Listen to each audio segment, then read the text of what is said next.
A gente sempre aproveita os minutos iniciais para dar uma arrumadinha aqui, né, no cabelo. Vai ficar salva a live, né? Acho que ela tá parecendo bonitinha aqui. Domingo, 9 da noite. Oi, gente, boa noite. Tudo bem? Oi, queridos. Sabe que eu coloquei aqui meu microfone e eu não testei antes de começar a live porque não deu tempo. Então, só quero saber se estão me ouvindo. Estou com áudio? Alguém só me dá um feedback, quem já entrou aí. Só diga que sim. Pode até colocar essa mãozinha assim ou não. Aqui tá verdinha a minha luz. Gente, alguém me salva aqui. Tá falando sozinha, será? Sim. Oi, doutora. Tudo bom, doutora Giovana? Obrigada, querida. Sim, obrigada. Ah, tá. Então tá jóia. Fico mais contente. Oba. Acho que fica com um pequeno delay, por isso que demora a vir os sims. Oi, gente. Boa noite. Como vão? Tudo jóia? Esse assunto é um assunto bem legal. Um pouco polêmico. Com certeza vocês já ouviram falar. Espero a contribuição, as dúvidas, os comentários a respeito. É um assunto cada vez mais falado, não só na dermatologia, mas em outras áreas aí da medicina, que são sobre os disruptores endócrinos. Com relação aos disruptores endócrinos, tem algo que faz uma intersecção com a nossa especialidade, para quem trabalha com pele, faz prescrições tópicas, que é a questão do potencial, né, de funcionar como disruptor endócrino algumas substâncias presentes em dermocosméticos.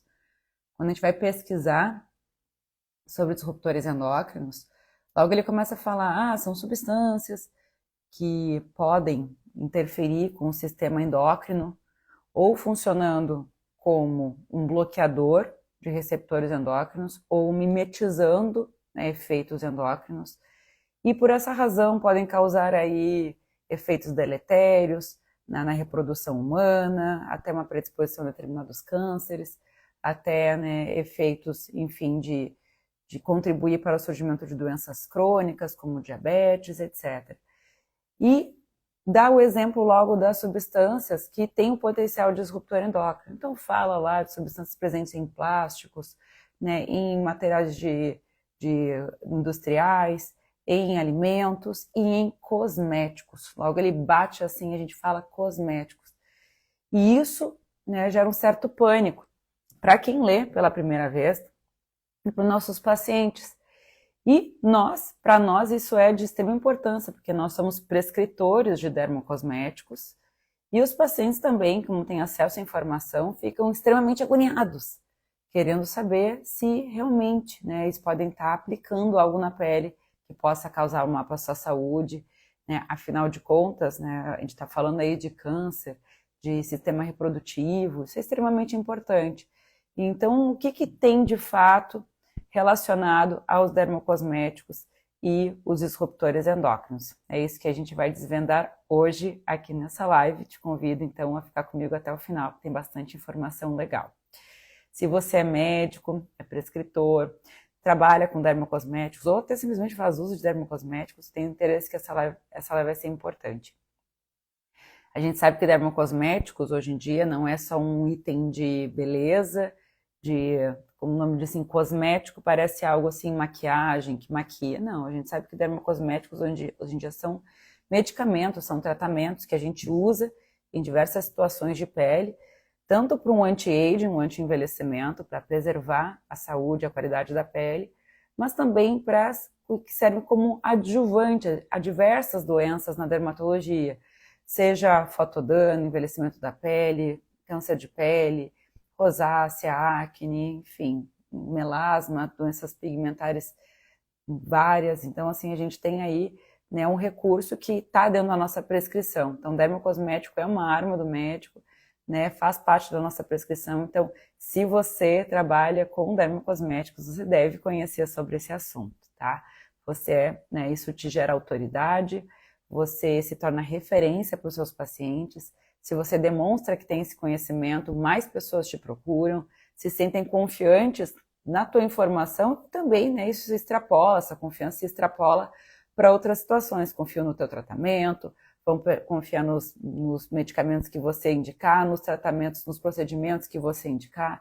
Então, uma coisa leva a outra. Quando eu digo para a gente elevar o nosso nível de conhecimento, isso eleva a nossa confiança como profissionais, isso eleva a nossa autoridade, isso acaba refletindo nos nossos consultórios, nos nossos resultados ali no dia a dia, dos nossos ganhos, do nosso sucesso profissional, né?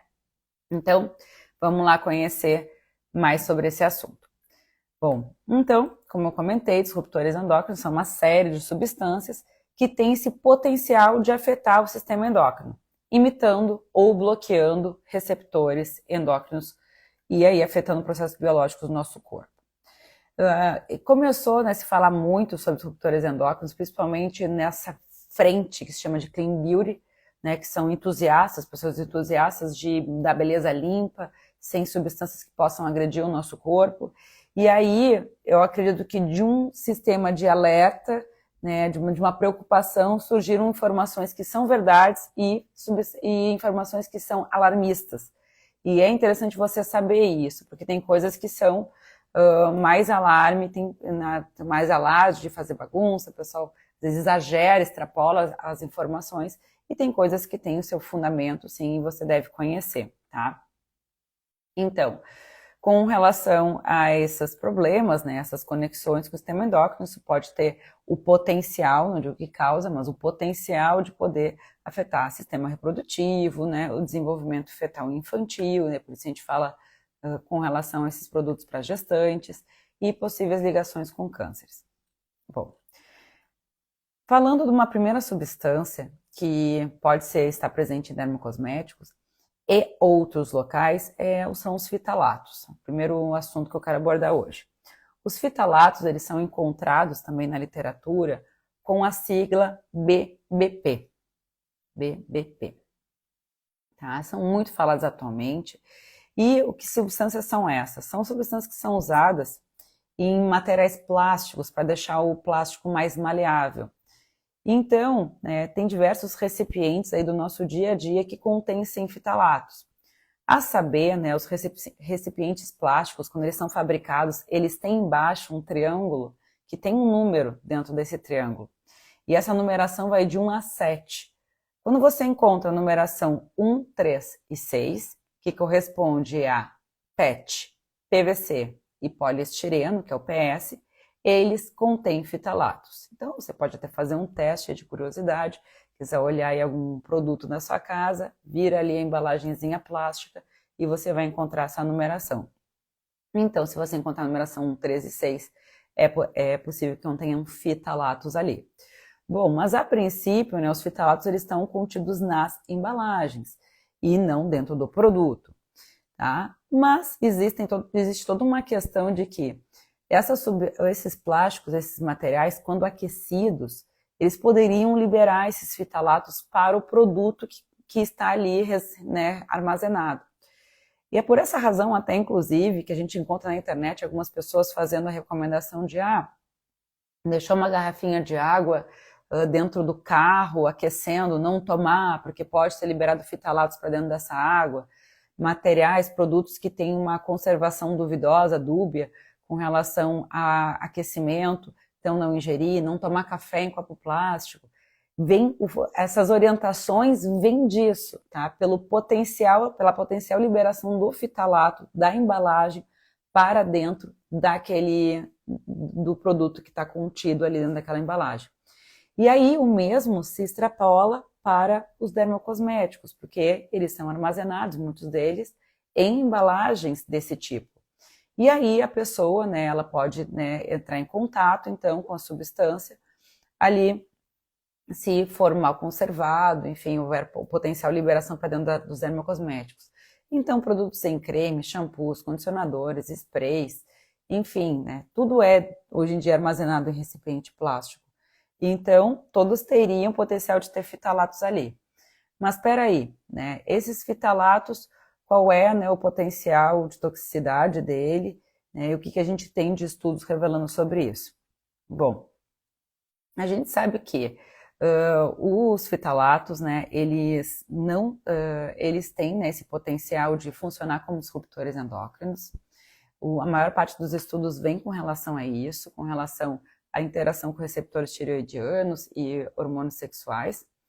Mas a gente sabe também que todos os estudos que mostram essa relação são estudos que mostram uma alta densidade de fitalatos sendo administrado em modelos animais.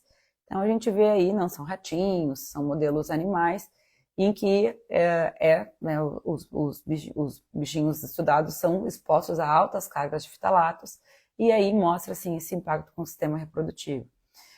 É difícil a gente extrapolar o que é feito nos estudos para a nossa realidade.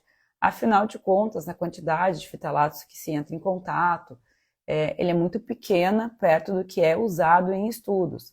Se isso tem potencial de impactar no nosso corpo, ainda é uma grande interrogação. Os fitalatos, eles não são encontrados somente em plásticos, eles também são encontrados em conservantes, tá? Principalmente com relação a fixador de fragrâncias, de perfumes. Bom, com relação a fixador, existe um fitalato em particular, que é usado como fixador, que é o dibutilfitalato, tá? Tem a abreviação de DBP, o dibutilfitalato.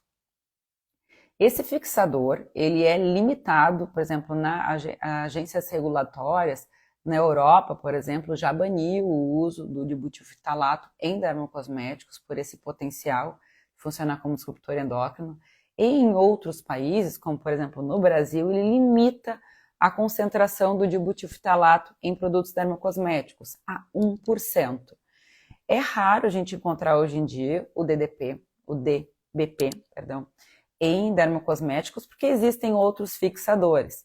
E além disso, né, os produtos dermocosméticos, muitos deles vêm sem fragrância, né? Muitas marcas optam por não ter perfumes, cheiros, fragrância dentro dos seus produtos, o que exime a questão de usar um fixador.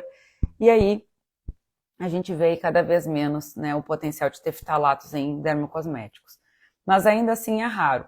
Encontramos ainda o dibutilfitalato em dermocosméticos? Sim, eu já dei uma vasculhada uma vez, fiz esse estudo nos meus dermocosméticos e eu encontrei alguns que tinham o dibutilfitalato.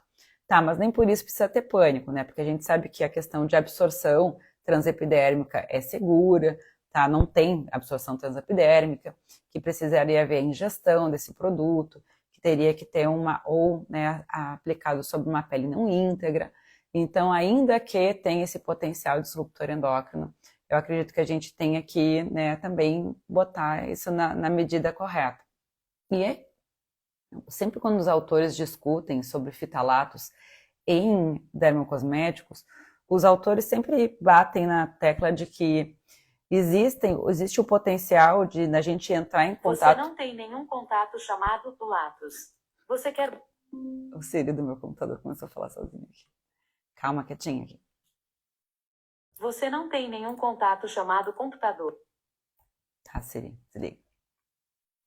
Os autores são sempre enfáticos em dizer que a gente tem um potencial de entrar em contato com fitalatos em outros sistemas, como por exemplo nos alimentos, e até de produtos naturais. Existem várias folhas, vários elementos da natureza que contenham fitalatos do que através de dermocosméticos.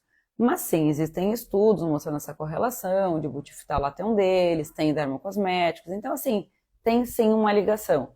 Só que dizer que isso é um causador de uma doença endócrina, aí já é difícil a gente extrapolar muito, né? Então, eu acho que vale a gente ter essa informação e formar a nossa crítica. Quando a gente vai estudar sobre esse assunto, é um assunto muito polêmico, tá? A gente vê que existem frentes que dizem que isso é muito sensacionalista, mais alarmista, e tem outros que dizem que não, que a gente tem que ir em prol da saúde, que isso pode estar nos causando mal e tudo mais. E até interessante assim que a gente vê essa discussão entre os editoriais de revistas. Sempre quando lançam um artigo, um paper numa revista, né, a próxima edição ele vem com comentários, né? Os leitores podem enviar comentários sobre aquele artigo. E aí existem até brigas, assim, às vezes eu li aqui uma briga que rolou entre várias edições do JAMA, que é uma revista de alto impacto de dermatologia, dos autores debatendo ali sobre disruptores endócrinos, sobre filtros solares, etc. Assim, muito educadamente, né, verdadeiro debate ali sobre esse assunto. Então eu vejo que realmente é algo que vale a gente se atentar. A princípio, né, de maneira resumida, é isso que nós temos. O dibutilftalato, ele é encontrado de vários nomezinhos dentro dos produtos, dos rótulos, tá? Mas a gente consegue ler por transparência, ele é dibutilftalato ou phthalate, ácido dibutil-éster, ou DBP, às vezes só pela abreviatura, ou N-butilftalato. Então, só para vocês saberem que existem dermocosméticos que têm, tá? Com certeza eles estão dentro desse limite de 1% de segurança. Existe um outro potencial disruptor endócrino que é interessante da gente conhecer, que é sobre o bisfenol. O bisfenol também, ele é encontrado, o bisfenol A, com a sigla BPA. BPA. O BPA, tá? Inclusive, assim, eu já vi pessoas que falam sobre essas questões de saúde, até médicos, falando que a gente não deve pegar recibo de cartão, sabe? Nota fiscal, recibo de cartão. Vocês já ouviram falar disso? Um dia eu ouvi um médico falando sobre isso. Que viagem é essa? Dizendo assim, comente aqui se você rejeita o recibo de cartão que te oferece nas lojas. Que viagem é essa? Recibo de cartão? Não pegar recibo de cartão? O que é isso? É disso, gente. É do bisfenol. O bisfenol é uma substância que ela é encontrada em tintas de impressão de recibos, de cartão, né? E ele pode ter absorção pela pele, tá? E aí o pessoal acha que assim, nesses pequenos contatos você poderia, né, ter contatos com absorção de fitalato e isso funciona como disruptor endócrino. Bom, com relação aos fitalatos, tá, a gente sabe sim que eles têm potencial de funcionar como disruptor endócrino, de ter toxicidade hepática, só que também em altas quantidades em estudos. Não existe nenhuma evidência de que na prática, na vida real, a gente, né, em contato, nesses pequenos contatos com bisfenol, a gente poderia estar causando alguma doença, alguma disfunção no nosso corpo.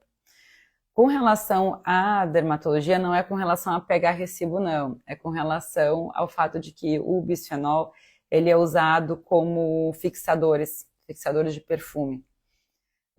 Novamente, assim, os fitalatos como fixadores de perfume, tá? Eles já são mais raros, tá? Já vêm sendo substituídos e ainda é possível de se encontrar fitalatos em fixadores, mas de mesma forma, assim, se a gente aplica sobre a pele íntegra, se a gente não faz inalação nem ingestão do produto, né, mesmo que contenha algum grau de fitalato dentro desses produtos, né, não haveria perigo para o nosso corpo, tá? Mas vale a gente ficar atento com relação a isso. São pequenas quantidades, mas sim tem estudos que mostram em modelos animais que eles podem sim causar esses efeitos deletérios nos organismos estudados, tá? A gente vai observar na literatura, a maior parte dos artigos, eles comentam, sempre eles ficam divagando em cima desses poucos estudos, assim, em modelos animais. Mas assim, onde há fumaça pode ter fogo, então vale a pena a gente ficar um pouco atento. Com relação a filtro solar, isso também é polêmico, quando a gente vai ver, assim, defensores de clean beauty, ou até às vezes umas pessoas mais alarmistas, o pessoal fala muito sobre evitar protetor solar causa câncer, protetor solar pode fazer mal para o nosso corpo. E da onde que tiraram isso, né? Como assim? Nós aqui prescrevemos filtro solar todos os dias. O que você deve conhecer sobre isso? Bom, com relação aos protetores solares, existem algumas substâncias estudadas que, né, são as que são apontadas como potenciais vilões, né? Quais são elas? Bom, é o octocrileno, tá? E a oxibenzona ou benzofenona 3. Com relação, e olha assim, ó, o octocrileno e as benzofenonas de maneira geral, existem vários tipos de benzofenonas, elas são extremamente comuns de serem encontradas nos protetores solares, até assim arrisco dizer que são raros os filtros solares que não têm alguns desses filtros. Esses filtros são filtros químicos. A gente sabe que hoje em dia, para um filtro solar alcançar um FPS alto, ele tem que ter associação de filtros solares. Até porque uma substância sozinha não consegue dar um espectro de cobertura alto, e até porque todas as substâncias que são usadas hoje em dia como filtros solares, eles têm um limite de concentração, 5%, 10%, então não dá para aumentar a concentração, porque são concentrações de segurança. Então, por essa razão, a maior parte dos filtros solares, eles têm associação entre suas substâncias. E nós não temos uma diversidade tão grande aí de filtros solares. A gente vai ver, a gente tem aí no Brasil em torno de 20 substâncias filtrantes autorizadas. Algumas de espectro pequeno, outras de espectro maior. Então, invariavelmente, a gente tem que ter associação dessas substâncias. Então, invariavelmente, a gente vai encontrar lá alguma benzofenona ou um octocreleno dentro das fórmulas. Mas o que a gente vê com relação a isso? Calma, não criamos pânico. Não criamos pânico. Por quê? O octocreleno, tá? Ele tem, a maior parte dos estudos mostra que ele não tem potencial de desregulação endócrina em humanos, apesar de ter um estudo que mostra que ele é absorvido sistematicamente. Né? Então, assim, qual foi o grande pânico com relação ao octocreleno? Porque teve um estudo alguns anos atrás, eu até lembro quando ele foi lançado, eu lembro do momento que eu li esse estudo, eu estava no aeroporto, indo para um congresso até. E aí, logo em seguida, inclusive, já saiu até uma carta da Sociedade Brasileira de Dermatologia, dizendo que a gente não tem que ter pânico, que não dá para extrapolar o que foi encontrado no estudo para a vida real e que isso não teria, a princípio, nenhum significado de doença no nosso corpo. Bom, que estudo foi esse? Foi um estudo lá que testaram, né, deixa eu lembrar aqui, ó, direitinho, pacientes. Foi estudado, o estudo mostrou pacientes usando filtro solar com octocreleno 4 vezes ao dia em 75% da área corporal. Foi encontrado octocreleno na corrente sanguínea, em níveis séricos. Então, assim, foi um estudo com N pequeno, pegou os pacientes, eles colocavam em 75% da área corporal um filtro solar com octocreleno 4 vezes ao dia. E aí foi encontrado em níveis séricos. E aí, o que isso quer dizer? Bom, gente, não quer dizer muita coisa. O fato dele ser absorvido sistemicamente não significa que ele está causando algum mal. E mais, a gente sabe que a nossa pele, ela tem uma maior absorção conforme o grau de extensão de onde o produto é aplicado, da superfície corpórea. É óbvio que uma substância, né, aplicada em 75% do corpo, pode ter algum grau de absorção. Mas olha lá, quem é que aplica filtro solar em 75% do corpo e tantas vezes ao dia? Não existe, não é extrapolável para a vida real. Então é isso que depois a Carta da Sociedade Brasileira de Dermatologia vem para tentar amenizar. Olha, gente, isso não é reprodutível no mundo real e a absorção de octocreleno não significa que possa causar mal para o ser humano. E existem estudos, de novo, também em modelos animais, que com a injeção de altas doses de octocreleno em modelos animais, houve interação com receptores endócrinos, tá? Mas se isso é extrapolável para os humanos, ainda não sabemos. Então aqui também não significa também altamente seguro, sei lá. Não, isso aí cada um conclui na sua prática, né, com essas informações. Eu, na minha opinião, não vejo por que a gente ter pânico, porque a gente sabe que a segurança está sendo monitorada pelos órgãos, né, responsáveis e que na vida real a gente usa pequena quantidade, né, não é nessas concentrações que foram usadas nos estudos, tá? E a gente aí tem outros potenciais vilões no nosso dia a dia muito mais comprovados, por exemplo, do que o octocreleno, e não tem por que a gente fazer esse pânico para o nosso paciente. De toda forma, apesar de ser incomum a gente encontrar filtros solares sem octocreleno, eles existem, tá? Inclusive, lá no PL3C, que é onde a gente tem aula sobre filtros solares, eu até dou exemplos de filtros solares de mercado que não tem octocreleno, Então, quem é aluno e está aí ligado na live, pode ir lá revisar que tem essa informação, tá? Então, um jeito legal de você ficar atualizado. Bom, com relação às benzofenonas, tá? As benzofenonas, elas, principalmente a benzofenona 3, né, que é a oxibenzona, é a que tem um potencial, né, que as pessoas têm mais atenção com relação ao potencial de causar mal. Com relação a benzofenona 3, estudos mostram que sim, ele tem um efeito de disruptor endócrino também em ratos, em modelos animais. A gente fala modelo animal para ficar mais bonito, mas entendam como ratinhos. Todos esses estudos são com relação a ratinhos nude, né, que são aqueles ratinhos que são ratos para estudos de laboratório. Bom, no ser humano, a princípio, não tem nenhum estudo que mostre efeito deletério. E com relação à benzofenona, o que se sabe bem e que sim, vale a pena a gente dar uma certa atenção, é com relação à questão de branqueamento de corais. Tá? A gente sabe que a oxibenzona ela está relacionada a branqueamento de corais, até por isso que ela foi banida de alguns lugares que tem essa questão da preservação da vida marinha, algumas ilhas, Ilhas Marshall, Ilhas Virgens Americanas, em Hawaii. Então, a gente tem vários lugares assim que eles não comercializam protetores solares com benzofenona 3 por esse potencial de branqueamento dos corais. Apesar de que estudiosos, né, de ecologia, eles tendem a dizer que os maiores impactantes, liberadores de oxibenzona no ambiente, são produtos industriais. Então, mas, né, por via das dúvidas, para fazer esse efeito de conscientização, esse tipo de filtro solar, ele não é usado em alguns locais.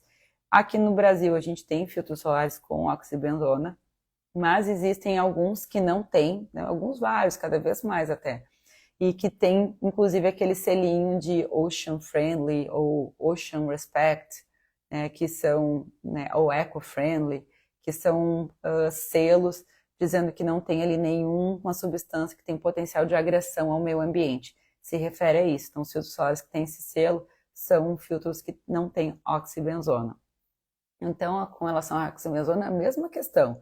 Modelos animais que ter um potencial de disruptores endócrinos, nos seres humanos nós não temos ainda, né, nenhuma evidência. Acho que vale sempre atenção, sim. Acho que a gente tem que estar sempre pronto para discutir esse assunto e sempre pronto para ler novos estudos, acender o alerta caso tenha alguma evidência de impacto para a saúde humana. Isso muito nos interessa. A gente tem que ter esse compromisso com a não maleficência, né, com a proteção da saúde do nosso paciente e a nossa própria saúde também, né? Afinal, a gente usa essas coisas.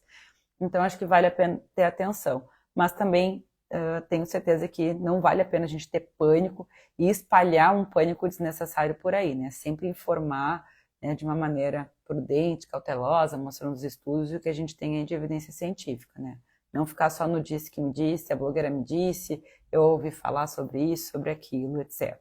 Tá? Bom, existe uma outra substância que daí também tem a ver com filtro solar.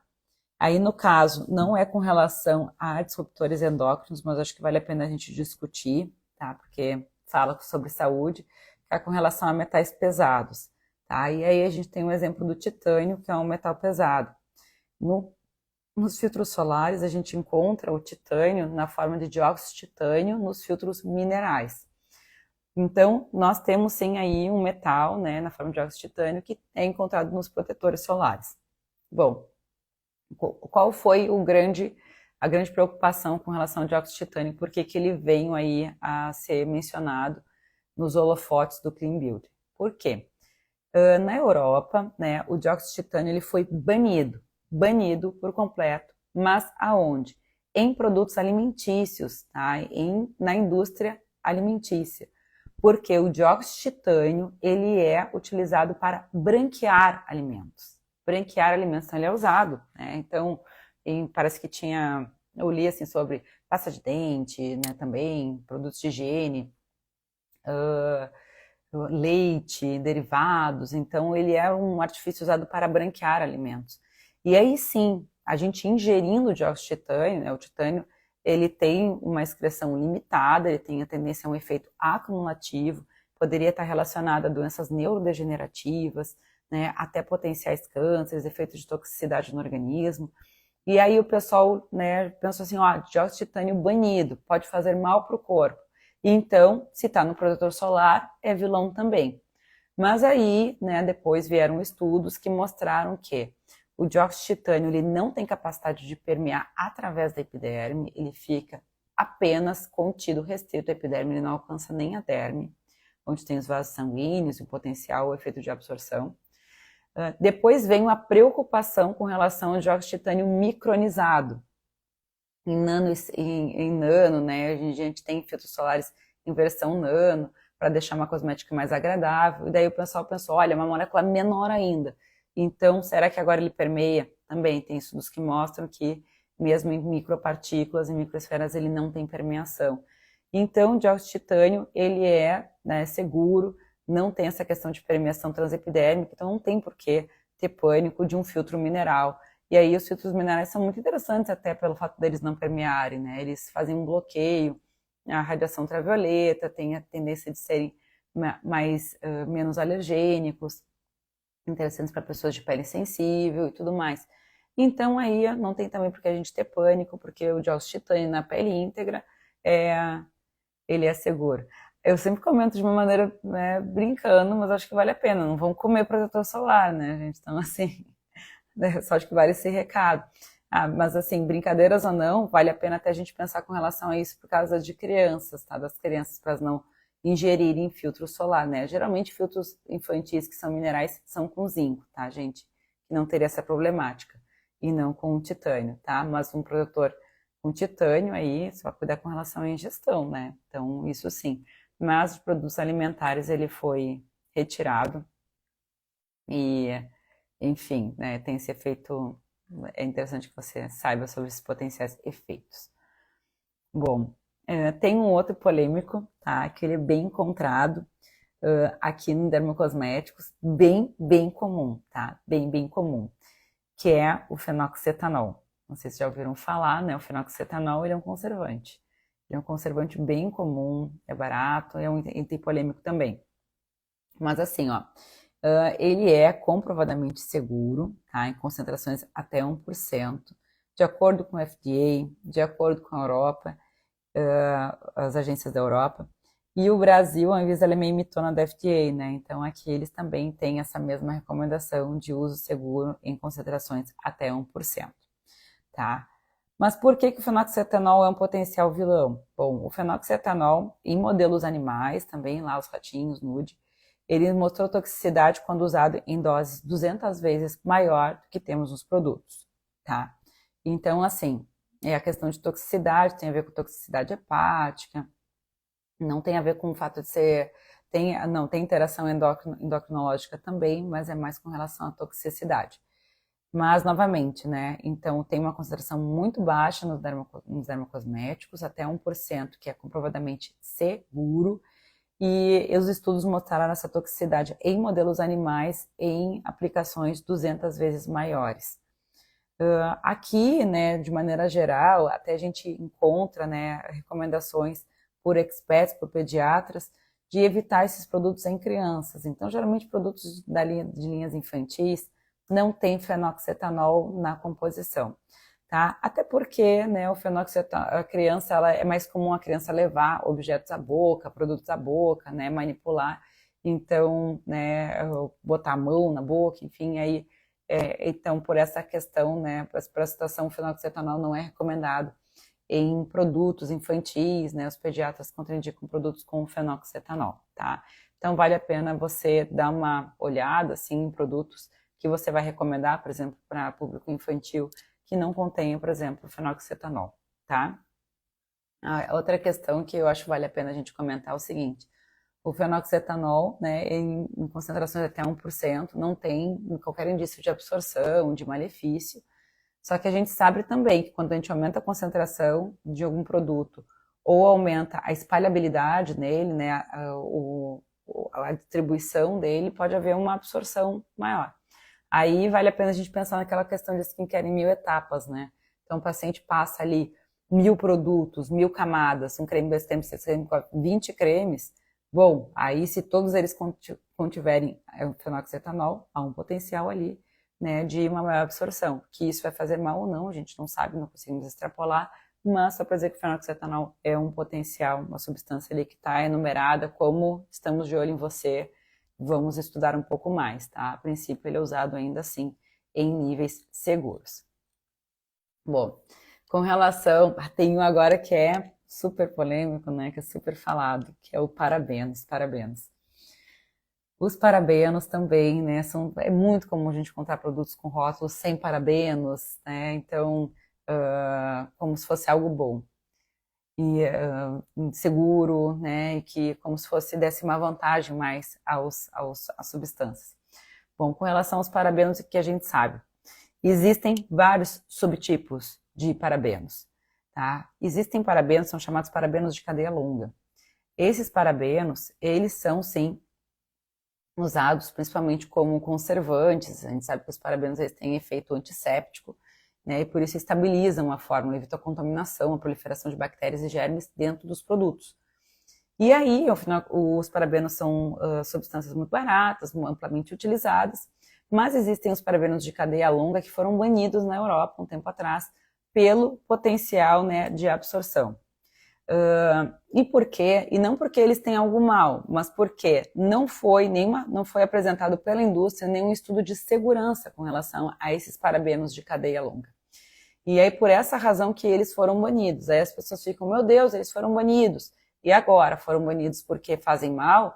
Não tem substâncias que não é porque fazem comprovadamente mal, mas porque não tem demonstração de segurança. Então, onde não tem demonstração de segurança, também às vezes eles são retirados do mercado. Já que existem outros parabenos, tá, que são amplamente utilizados aí na indústria, metilparabeno, né, depois até deixo aqui a listinha, que são, né, muito comuns e que são, sim, seguros. Os parabenos, eles têm potencial alergênico. A gente sabe que tem umas pessoas que têm alergia a parabenos. Bom, mas a alergia, digamos que até um efeito contornável, não é um efeito altamente perigoso para o ser humano. Então, assim, o fato de você usar um produto que tenha parabeno, se você não é alérgico, não tem problema nenhum. E pode ter certeza que você está usando um produto que tem ali, não está com proliferação bacteriana, com germes, tem um perfil de conservação bacana. Então, não é para ter pânico com relação a isso. Claro que se as pessoas têm um perfil mais alérgico, você está tratando uma pessoa de pele sensível, atópica, com um potencial alérgico, é óbvio que você vai optar por produtos que têm outros tipos de conservante que não os parabenos, né? Daí você opta por produtos sem parabenos. Mas, de maneira geral, para a população geral, não tem por que a gente ter pânico, porque os parabenos que não são comprovadamente seguros não são usados aí na indústria, tá? E a indústria que retira os parabenos é mais para dar um perfil de segurança maior com relação a alérgenos, tá? Então, é interessante você saber também.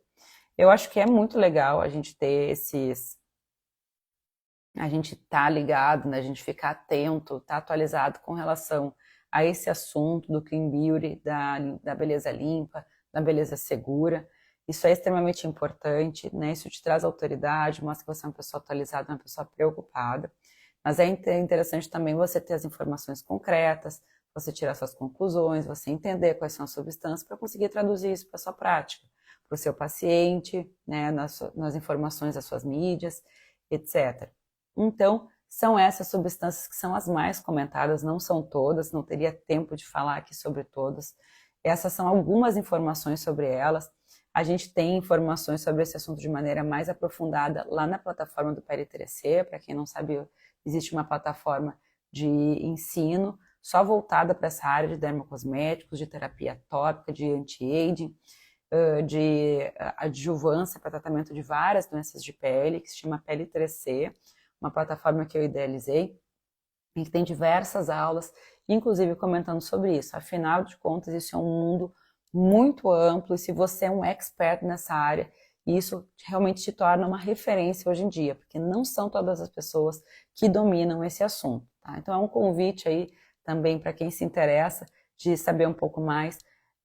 Esporadicamente eu consigo abrir uma nova turma, tá? E aí você consegue ali ter o proveito, consegue se matricular e fazer proveito de todo esse conteúdo. Por hora, eu convido você a continuar me acompanhando aqui nessas lives e no conteúdo que eu acabo postando aqui no feed, para você se manter atualizado, porque isso é realmente muito, muito importante, tá? Espero que tenham aprendido alguma coisa nesse assunto de hoje. Se quiserem deixar algum comentário, alguma dúvida, vou estar disponível nas nossas caixinhas de pergunta logo mais, tá bom? Uma boa noite para todo mundo, uma ótima semana, um beijo para todos, aí todo mundo super expert em skincare médico.